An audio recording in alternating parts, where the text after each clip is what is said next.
بسم اللہ الرحمن الرحیم۔ السلام علیکم ورحمۃ اللہ وبرکاتہ۔ بسم اللہ الرحمن الرحیم۔ عزیز طلبہ، امید ہے آپ سب خیریت سے ہوں گے۔ آج ہم لیول نمبر 3 کا سبق نمبر 8 پڑھیں گے، جس کا عنوان ہے محموز وجوبی قاعدہ نمبر 3 اور 4۔ اس سے قبل سبق کے اندر ہم نے محموز کے وجوبی قاعدوں میں سے قاعدہ نمبر 1 اور قاعدہ نمبر 2 کو تفصیل سے پڑھا تھا۔ آج ہم قاعدہ نمبر 3 اور قاعدہ نمبر 4 کو پڑھتے ہیں۔ قاعدہ نمبر 3 اور 4 یہ قاعدے بعض اوقات خلاف قیاس جوازی طور پر بھی استعمال ہوتے ہیں اور بعض اوقات ان کو وجوبی طور پر استعمال کیا جاتا ہے۔ تو آئیے ان قاعدوں کو جان لیتے ہیں کہ یہ کون سے قاعدے ہیں۔ قاعدہ نمبر 3، جب ایک کلمہ میں 2 متحرک حمزے ایک ساتھ آئیں اور ایک حمزہ مکسور ہو تو دوسرے حمزہ کو یا سے بدلنا ضروری ہے۔ ایک کلمہ میں 2 متحرک حمزہ آ جائیں اور پھر ان میں سے ایک حمزہ مکسور ہو تو دوسرے حمزہ کو یا سے بدلنا ضروری ہے، جیسے جائعن۔ اب آپ دیکھ رہے ہیں کہ اس کے اندر 2 حمزہ ہیں اور دونوں میں سے ایک مکسور ہے، تو ہم نے کہا ہے اس صورت میں یا سے بدلنا ضروری ہے، تو یہ جائعن ہو گیا، پھر تعلیل کے بعد جائن ہو جائے گا، یعنی یہ یا بھی ساقط ہو جائے گی۔ وہ قواعد انشاءاللہ یکے بعد دیگرے آگے ہم پڑھتے رہیں گے۔ فائدہ: اصل میں جائعن بروزن فاعل تھا، یا کو قائل بائعن کے قاعدے سے حمزہ سے بدل دیا تو جائعن ہو گیا۔ قائل بائعن قاعدہ کیا ہے یہ انشاءاللہ ہم آگے تفصیل سے پڑھیں گے۔ پھر اس کے بعد 2 متحرک حمزہ جمع ہوئے اور ایک حمزہ مکسور تھا تو دوسرے حمزہ کو جائن کے قاعدے سے یا سے بدل دیا، یعنی اس قاعدے کے مطابق جو ہم ابھی پڑھ رہے ہیں، ہم نے اس کے ایک حمزہ کو یا کے اندر تبدیل کر دیا تو جائعن ہو گیا۔ پھر یا کو یرمی القاضی کے قاعدے سے ساکن کیا، یہ قاعدہ بھی انشاءاللہ ہم آگے مستقبل میں پڑھیں گے، تو جائین ہو گیا۔ اب 2 ساکن آخر میں جمع ہو گئے تو اجتماع ساکنین ہوا، پہلا ساکن مدہ تھا، اس کو اجتماع ساکنین کے قاعدے سے حذف کیا تو جائن بروزن فاعن ہو گیا۔ یہ تمام قاعدے جو زائد اس لفظ کے اندر ہم نے استعمال کیے ہیں، یہ آگے انشاءاللہ ہم پڑھیں گے اور ایک ایک کر کے یہ تمام قاعدے ہمارے سامنے آتے رہیں گے۔ فائدہ: لفظ ائمۃ میں مذکورہ قاعدہ جاری کرنا جائز ہے، لہذا ائمۃ اور ائمۃ دونوں طرح پڑھا جا سکتا ہے۔ یہ وہ بات ہے جو میں نے ابتدا میں آپ سے عرض کی تھی کہ یہ قواعد بعض اوقات جوازی حیثیت سے استعمال ہوتے ہیں اور بعض اوقات یہ وجوبی اعتبار سے استعمال ہوتے ہیں۔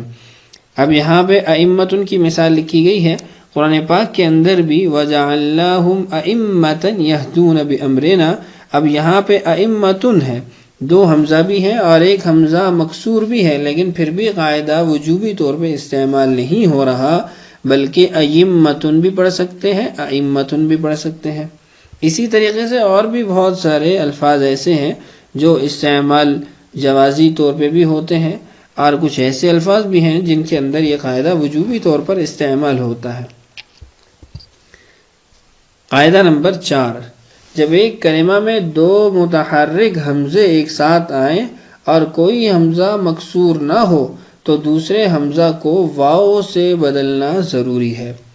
پچھلے قاعدے اور اس قاعدے میں فرق کیا ہے کہ پچھلے قاعدے کے اندر 2 متحرک حمزہ میں سے ایک حمزہ مکسور ہوتا ہے، یعنی اس کے نیچے زیر ہوتی ہے، تو پھر ہم اس کو یا میں تبدیل کرتے ہیں، جبکہ یہاں پر کوئی حمزہ مکسور نہیں ہے، تو جب مکسور نہیں ہے یعنی زبر یا پیش ہے تو ہم دوسرے حمزہ کو واو سے تبدیل کریں گے، اور یہ تبدیلی بھی ضروری ہے، جیسے اآدمو سے اوادمو پڑھنا ضروری ہے۔ اچھا، اس قاعدے سے بھی کچھ استثناءات ہیں، کچھ چیزوں کو مستثنیٰ کیا گیا ہے۔ جس طریقے سے پہلے قاعدے کے اندر ائمۃ اور ائمۃ کی بات ہوئی تھی اور کچھ اور الفاظ بھی اس طرح کے آتے ہیں، اسی طریقے سے اس قاعدے کے اندر بھی کچھ استثناءات ہیں. تو قاعدہ بالا سے مستثنا حکم حمزہ اکریمو اصل میں اکریمو ہے، یعنی اکرم یکریمو کے اندر جو مضارع کا صیغہ ہے اس میں واحد متکلم اصل میں اکریمو ہے. تو آپ نے دیکھا یہاں پہ دو حمزہ جمع ہوئے ہیں اور دونوں حمزہ میں سے ایک پہ بھی کسرہ نہیں ہے. اب ہونا یہ چاہیے تھا قاعدہ نمبر 4 یہاں پر لاگو ہوتا، جاری ہوتا، تو اوکریمو ہم پڑھتے، لیکن چونکہ یہ مستثنا ہے کہ اصل میں اوکریمو ہے، خلاف قیاس دوسرا حمزہ ہم نے حذف کر دیا، اور باقی تمام صیغوں سے بھی اکریمو کی موافقت کے لیے گویا ان میں اجتماع حمزتین نہیں ہے، دوسرے حمزہ کو حذف کیا گیا ہے. یعنی اکریمو کے اندر ہم نے بجائے قاعدہ نمبر 4 کے استعمال کرنے کے ہم یہ کہیں گے کہ یہ خلاف قیاس دوسرا حمزہ حذف ہو گیا. جب اس کا دوسرا حمزہ حذف ہو گیا تو باقی جتنے صیغے ہیں ان کے اندر بھی ہم حذف کر دیں گے اس کی مطابقت کے لیے. یعنی اکرم یکرم ہونا چاہیے تھا، چونکہ ماضی کے اندر 4 حرف ہیں، حمزہ، کاف، را، میم، تو یہ 4 حرف مکمل طور پہ مضارع میں ہو اور اس کے ساتھ علامت مضارع آئے، تو یکرمو، تو اکرمو، اکرمو، نکرمو، یہ تو گویا صیغہ اس طریقے سے پڑھنا چاہیے تھا. لیکن ہم نے چونکہ خلاف قیاس واحد متکلم کا صیغہ بنایا ہے، اس کے اندر حمزہ کو ساقط کیا ہے، تو اس کی مطابقت کرتے ہوئے ہم تمام کے تمام مضارع کے صیغوں سے حمزہ کو ساقط کر دیں گے. تو یہ صورت تھی جو اس قاعدے سے مستثنا تھی. تو یہ 2 قاعدے ہیں، قاعدہ نمبر 3 اور قاعدہ نمبر 4. ان کو قاعدہ جائن اور قاعدہ اوادم بھی کہا جاتا ہے، لیکن دونوں قاعدوں کے اندر کچھ استثناءات ہیں، کچھ جگہوں پہ ان کو جوازی طور پر بھی استعمال کیا جاتا ہے. آئیے اب مشق کی طرف بڑھتے ہیں، اور مشق کے اندر ان قاعدوں کو آپ لاگو کریں گے تو انشاءاللہ اچھے طریقے سے یہ قاعدے آپ کے ذہن میں بیٹھ جائیں گے. مثالیں قاعدہ نمبر 3 اور قاعدہ نمبر 4. کچھ جملے پڑھ دیتا ہوں. وَقَالُوا أَإِذَا كُنَّا عِظَامًا وَرُفَاتًا أَإِنَّا لَمَبْعُوثُونَ خَلْقًا جَدِيدًا وَقُلْ لِلَّذِينَ أُوتُوا الْكِتَابَ وَالْأُمِّيِّينَ أَأَسْلَمْتُمْ أَإِذَا كُنَّا عِظَامًا نَخِرَةً أَأَنْتُمْ أَشَدُّ خَلْقًا أَمِ السَّمَاءُ بَنَاهَا أَأَخَذْتُمْ أَوْلَادَكُمْ إِلَى شَاطِئِ الْبَحْرِ أَأَخَذْتُنَّ رَأْيَ أَبِيكُنَّ فِي هَذِهِ الْقَضِيَّةِ الْحَرِجَةِ أَأَنْتُمْ تُوَاسُونَ الْفُقَرَاءَ وَتُعِينُونَ ذَوِي الْحَاجَةِ. تو یہ چند مثالیں ہیں قاعدہ نمبر 3 اور قاعدہ نمبر 4 سے متعلق.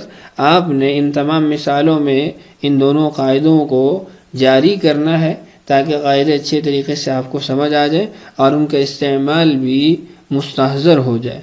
تو امید ہے آج کا سبق آپ کو اچھے طریقے سے سمجھ آیا ہوگا. اللہ تعالیٰ سے دعا ہے اللہ تعالیٰ ہمارے لیے ان اسباق کا سمجھنا اور سمجھانا آسان کرے. اللہ تعالیٰ ہم سب کا حامی و ناصر ہو. اجازت دیجیے. السلام علیکم ورحمۃ اللہ وبرکاتہ.